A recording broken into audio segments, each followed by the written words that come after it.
Communication. Communication in the unit can be hard. Boys and girls don't communicate the same way they did back in the 2000s, 90s, and 80s, and before. It used to be relatively simple. A lot of the communication with the boys used to be done via printed form. I myself can remember when they first joined scouting, you'd get a whole package at your round table, and then you'd sign up for various events, and there was a 2+ week that you had to have it in.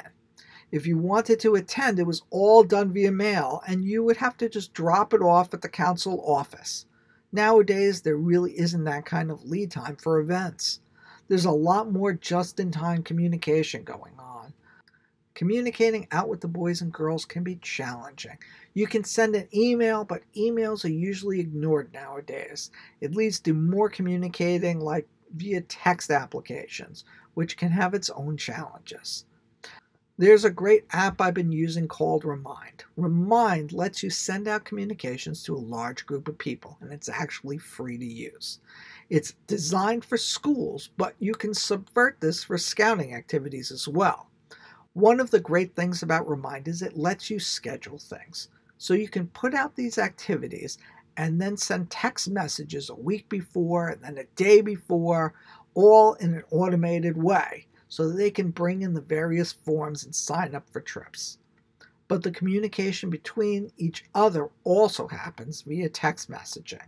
While it's not ideal, we have one patrol that holds their patrol meetings all through text.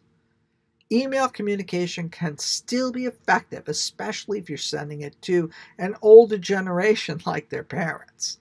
One of the keys to this type of communication is simplicity. You can load up an email with 3 months worth of information, and you can't expect it to be well understood. At most, you should focus on 2 or 3 maximum issues.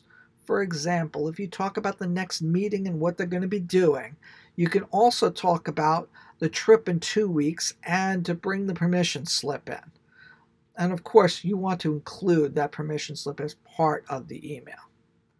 The most important part of this is the cadence. You want people to respond, so you need to do it in a way that they are prepared to receive the message. Don't send it out right before the meeting and expect good results. And don't send it out a month and a half before the meeting and expect good results. We all get lots of emails, and if you're expecting something on Thursday, send it out on Monday or Tuesday. That way it stays high in their email box, and this will give you the best chance for getting your messages across. And if you like these communications, why not click that button and subscribe? It costs you nothing, and it really helps out the program. Take what you like, leave the rest, and as we say in Wood Badge, feedback is a gift. Leave yours below in the comments with the hopes that we can all learn together.